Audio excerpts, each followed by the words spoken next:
Broadcasting from Detroit's Cass Corridor, it's the Metro on WDET. I'm Carey Jr. II. And I'm Robin Vincent. Today, we're looking at how communities try to keep people safe, housed, and inspired. We'll start with safety. After a month of devastating domestic violence cases, we'll ask whether Michigan's protections are strong enough to save lives. Then, housing. Lansing is turning to tiny pods as temporary shelter. Could they offer dignity and stability? Or do they risk becoming the latest symbol of our failure to solve homelessness? And finally, inspiration. A new citywide effort in Detroit aims to reconnect young people with music, media, and creativity. At its heart, a simple question. What happens when kids are given the tools to make culture, not just consume it? We begin with a difficult but urgent conversation about recent deaths tied to domestic violence. This conversation includes details of those cases and the people behind them, which some listeners may find upsetting. Over the past month, Southeast Michigan has been shaken by a string of killings. A mother and her 12-year-old son, reportedly killed by her brother. A woman trying to leave an abusive relationship. And another, a young woman, only 20 years old. These stories force hard questions. Where can people living with abuse turn for help? And are the systems that are meant to protect them actually working? Nusrat Rahman has been covering this for the Detroit Free Press. She joins us now. Nusrat, welcome to the Metro. Thank you so much for having me. So the women I just mentioned are just a portion of the recent victims of violence that prompted your reporting. Could you tell us how many more killings have we seen recently? Yeah, so in the past month, late last month into this month, we just saw a rash of killings tied to domestic violence. I think the one that really got everyone's attention was 40-year-old Latricia Green, who was shot and killed at her job at Detroit's Henry Ford Hospital on August 22nd by her ex-husband. Authorities have said, there was an active manhunt. The suspect was caught. That kind of got everyone's attention. But, after that, killing, we saw just a number of other killings tied to domestic violence. On August 29th, 24-year-old Brianna Frame of Hamtramck was another victim of a murder-suicide by her ex-boyfriend, according to her cousin. And then the next day, on August 30th, you mentioned 20-year-old Sarah Carroll, who families say was shot and killed by her ex-boyfriend in Westland. And then you also referenced this case just a few days later after both Frame and Carroll's death. A mother and her 12-year-old son were killed in their Hazel Park home by her brother on September 1st, according to authorities. Those were just the cases that we reported on. We can't say that there weren't other cases. Those were the ones that we dived into, but I think it really shed light on the back-to-back spate of killings that were tied to this type of violence in Metro Detroit. Before we get into some of the circumstances, the potential reasons behind these killings and where the system may potentially be failing in protecting survivors, I think it's important that we get to know some of these folks, that we get to understand the people behind the numbers, behind the cases. I want to talk about Latricia Green, who, again, worked at Henry Ford Hospital and was fatally shot by her ex-husband while at work. Can you tell us a little bit about who Latricia was? Yeah, absolutely. Thank you so much for that question. I was one of the reporters that was on the scene when we heard about this active shooting situation that was happening on the day when she died. But the days following, we were able to get a full picture of who she was. We didn't just want to write about this tragedy that happened. We wanted to make sure to give her family and friends an opportunity to share who she was.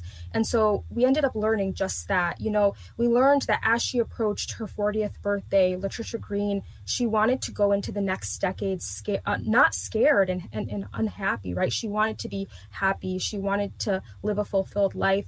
Her close friend told me she wanted to travel. She was in school. She had these dreams and visions, and her friend told me that she endured physical and emotional abuse over several years from her ex-husband. And she went through a lot. We didn't detail everything in the story, but she went through a lot. And her family described her as someone who was fun-loving, who always had a smile on her face, who was very, very caring. One thing that really stood out to me was that her family told me that she was 40, but she was the baby of her family, right? She was the baby cousin in her family. And so we were able to tell this full picture of who she was. She had recently moved into her own place. The couch, her friend told me, was on the way to her new apartment. She was trying to make it into a home, but she never really felt safe because she was on edge. I will say that we reached out to the suspect's attorney, and he declined to respond. But those were just some of the things that Latricia Green was dealing with leading up to her death. But like I said, her family emphasized that she was fun-loving, she was caring, and she was really looking forward to the next years of her life as she exited this relationship.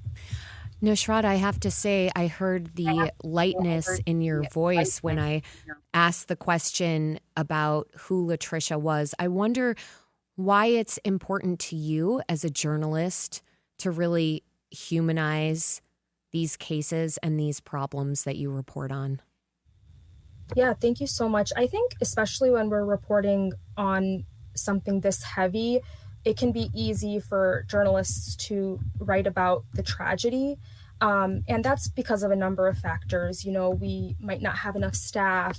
We might have to do the next story. Folks may not want to talk to us. There's a lot that goes into that. But I think as journalists, especially at the Free Press, we always want to tell the story, right? To tell the story behind the tragedy, to tell that full picture to the best extent that we can.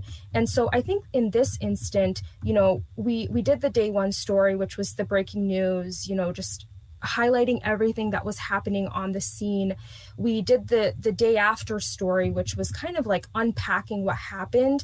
We knew who died and who was the, alleged shooter. We knew all of these details, the who, what, when, and where, but we didn't really know the why, right? Like we didn't know who the victim was. We didn't know her story. We didn't know what was happening. And so over the next several days, it was really important for us to just unpack that. And so we spent a lot of time just reaching out to family and friends, being like, hey, like we know that this tragedy happened. We don't want Latricia Green to just be a name and a number and a statistic. We want to make sure that her legacy, her story lives on. And a way to do that is through the newspaper, is through this platform that we have.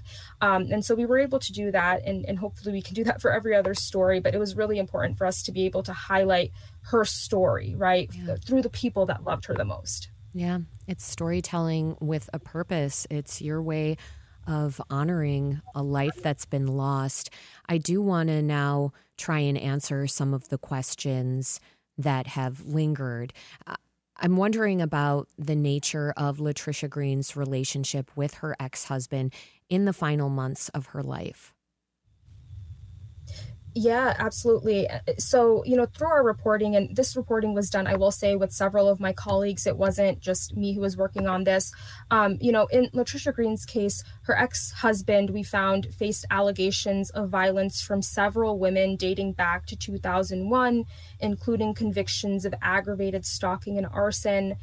We interviewed one of the women as well for one of the stories who detailed her experience, 20 years ago. Judges in Wayne County also granted several personal protection orders, also known as PPOs, filed against her ex-husband, most recently by Latricia Green just in July 2025, which was widely reported. And I will say again, an attorney for her ex-husband declined to comment when reached by the Free Press earlier this month for our reporting. But, we did find a history of allegations of violence from several women. You mentioned personal protective orders. I think we should explain for folks what exactly a personal protective order does and what it doesn't do. Could you do that for us? That's a great question. I think personal protection orders, also known as PPOs, were kind of thrust into the spotlight after Latricia Green's case. But just in summary, it's basically a court order that's meant to help victims protect themselves against threats or violence. Essentially, a domestic violence PPO specifically, there's a couple of types, can bar the other party from entering a home, threatening to kill, stalking, and buying or having a gun. And that's according to Michigan Legal Help. This is the Metro on WDET. I'm Robin Vincent. My guest is Detroit Free Press reporter Nosrat Rahman. We're discussing her reporting on women who were victims of domestic violence in Southeast Michigan and what can be done to prevent more tragedy. We're going to go a little bit deeper into Latricia Green here because she faced barriers to obtaining a personal protective order, and I think that is important to note here. Can you explain what it actually takes to obtain one and why the process for Latricia was so challenging? Yeah. So when it comes to getting a personal protection order, you have to go to a circuit court. So if you're in Wayne County, that would be the Wayne County Circuit Court. If you're looking to file one, the petitioner has to provide proof that the other party might physically hurt, threaten, or stalk them. There are groups that can help people through that process, but I'm not sure if everyone knows about that. And then once a judge signs a PPO, if it's granted or denied, if it's granted, the order itself must be served to the other party. And that essentially means that the person is notified of court papers against them. And that can be done through a process server, law enforcement, a friend, a relative, or certified mail. If the PPO hasn't been served, the respondent won't be immediately arrested for violating the order unless there was a crime. And so advocates really emphasize the fact that you really do have to have that order served. One advocate told me that it's not the PPO itself that's going to keep victims safe, it's the action steps with it that give them a greater chance of safety. And that includes also letting other people know around you, like your friends, your family, your workers, even giving them a copy of the PPO, just notifying them that this has been granted. Now, in the case of Latricia Green, we found that, she went to court twice this summer to get a personal protection order. And I will say WXYZ was the first to report on this, but we all looked into this instance. And so the first time a judge denied it because it did not meet the burden of proof, quote unquote. But the second one, what was granted, I believe it was just a month before she was killed. And so, we have evidence that she went out and tried to get a personal protection order. She was basically pleading for help in that PPO, which was pretty chilling to read, right? And so that's a summary of her case of trying to get a PPO. We know that in the case of 20-year-old Sarah Carroll, her mom told us that she was trying to get a PPO. We don't know how far she was in that process, but her mom did say that she was in the process of getting a PPO.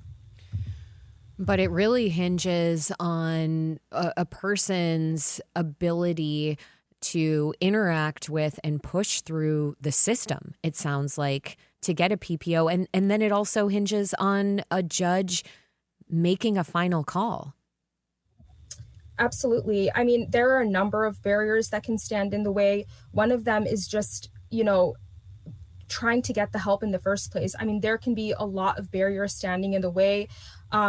Victims may feel scared to even take that step, right? Because if you're trying to get a PPO, the other party has to be notified. There can be so much going on in your head if you're in that situation that can personally keep you from taking that step. Once you do take that step, you have to go to court and get that PPO. A judge has to sign it. You have to kind of share what you've been going through. One advocate told me that it's better to be more detailed, right, in your personal protection order and include everything that you can. That can be a pretty difficult process for victims to do. And then after, say a judge does grant the PPO, you have to get it served, like I said, and in many cases, there is a cost to getting it served. For example, the Wayne County Sheriff's Office and Oakland County Sheriff's Office will serve PPOs for $26, and that's not including mileage.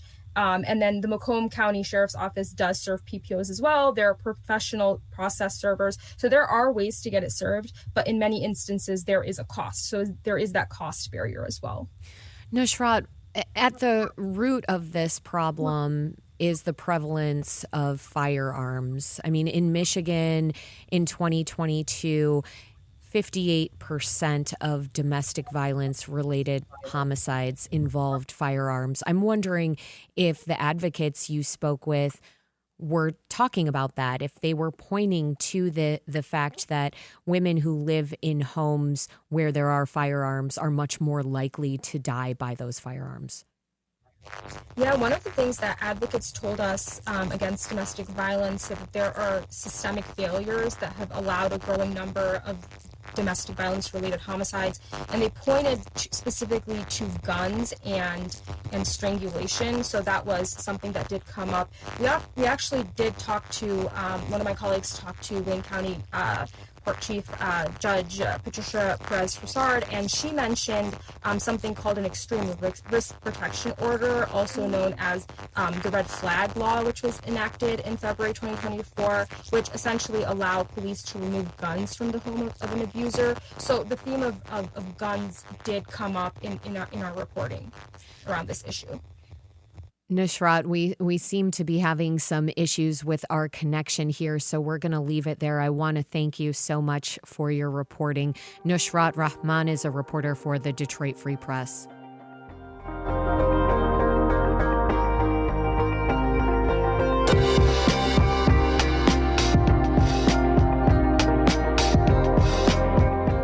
Later in the show, we'll have a conversation about what people can do to prevent domestic violence.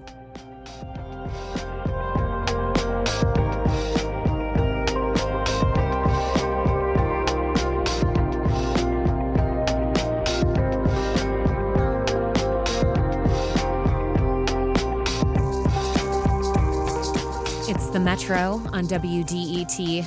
Up next, the Pope's astronomer is coming to Island Lake State Park for a series of talks this weekend. A conversation with him about practicing both science and religion is next. We'll be right back. Stay with us.